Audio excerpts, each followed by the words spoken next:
We're here at the Bengaluru Tech Summit, and the question we're asking this evening is, can Bengaluru and will Bengaluru retain its tech hotspot space as far as India, and what is the road ahead as far as the global ecosystem is concerned? And I have some of the finest names in Bengaluru, starting with Prashant Prakash of Axel. Prashant, what do you think? Do you think Bengaluru can retain the number one spot, the leadership spot, as far as India is concerned, and what's the road ahead as far as the globe is concerned?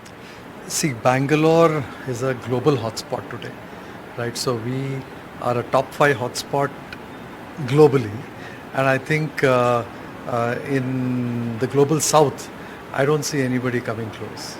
No one's coming close? No. No one at all? So I think it's multidimensional, right? It's not, I think what makes the ecosystem is not somebody getting more IT companies into their city.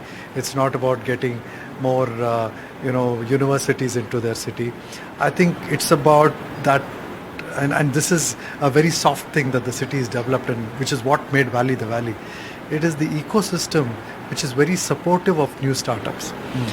That's, I think, like right up there.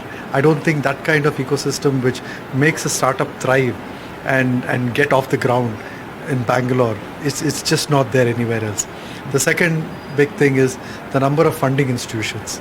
Not even close. So we have more than 100 to 130 globally recognizable funds in this city.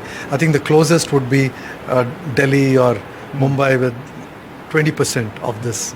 So I think it's the and finally, it's the best city for talent to come because of the weather, and so I think it's that combination, this trioca of the best talent wanting to be here, dream here, make it big here, the fact that there is a big pay it back culture in people who want to help the next generation of startups thrive, and finally, the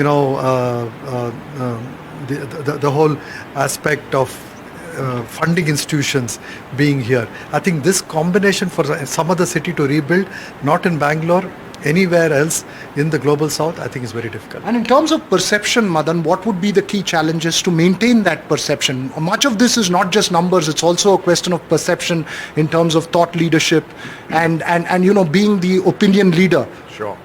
No, I think just to add to what Prashant said, in a recent conversation that we had with Nandan, he summed it beautifully. What makes Bangalore Bangalore? He said Bangalore is the only city where you can come in as a stranger on a Monday morning and leave with 50 connects and friends on a Friday evening. And that's the giving nature of Bangalore, right? It's a very open culture where people are genuinely rooting for everybody else. I think that's the emotion and the feeling that's very hard to replicate anywhere else in the world. From a perception-wise, the brand Bengaluru is super strong. We recently did a roadshow with the Karnataka Digital Economy Mission to the US. We must have met about 700, 800 entrepreneurs. Bangalore's brand is super strong. Everybody has already had some connection to Bangalore. We were trying to figure out how do we leverage the brand Bangalore to rub off on the beyond Bengaluru cities. You take a Mysuru, Hubli, Bangalore. These are all emerging hotspots. And I think that's the power that brand Bengaluru wields, that it can act as a hub with the many connected spokes in Karnataka, and it could be anywhere else in the region. I think that's the power that we need to leverage. If you speak from an infrastructure standpoint, there is a ceiling. But if you speak from a little Bengaluru in every district, there's massive opportunity. The more of the idea rather than just the physical space. Just the physical space of it. Srikanth, in terms of key areas that are emerging for this city, how do you see it defining itself? What would be the key sectors within the tech world itself that this city should be focusing on, or where this city would possibly have a global leadership position?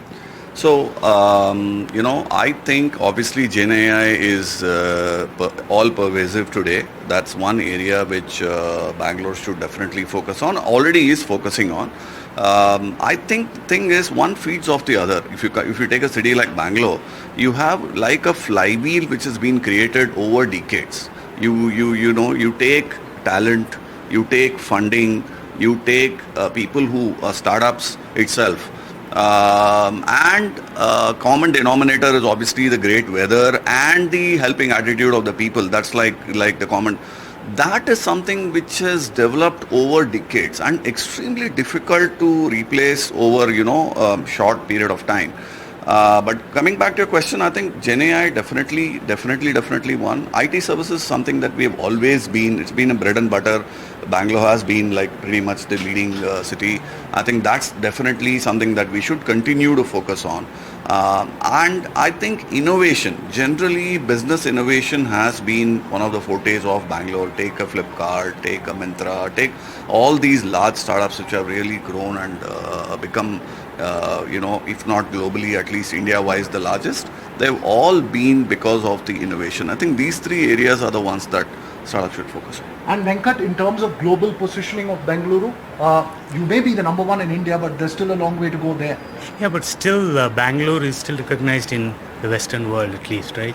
I remember Obama saying it's the Buffalo to Bangalore, right, when he was campaigning. So I think that is still happening. And I think in addition to what Srikanth said, I think the weather is a major player, which a lot of people come here and the ecosystem is so advanced. Okay. And Soumya, in terms of threat, if Bengaluru has a threat from another Indian city, which one would it be? Which would be possibly the close number two? You're asking this question to a true Bangalorean. So I will say there's no threat to Bangalore. But of course, like everyone mentioned, the helping nature of the ecosystem. We are kind of building a blueprint for everyone else to sort of build on that or learn from the mistakes that we did. What works, what doesn't work.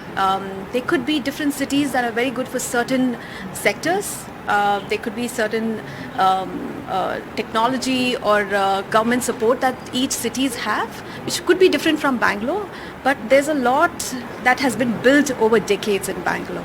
So you can come close to Bangalore, but not really. You can come close to Bangalore, but you're not going to beat it. Prashant has had to leave for a bit, but Madan, you're still there. In terms of policy challenges, what would be the key challenges ahead? You saw the draft policy on animation gaming being unveiled this morning. Yeah. But in terms of policy challenges, as far as the city is concerned, as far as the business ecosystem is concerned, what would be the key ones? So I think Karnataka has always been at the forefront of unveiling various policies. We've had the first startup policy, of course the tech policy, now AVGC policy.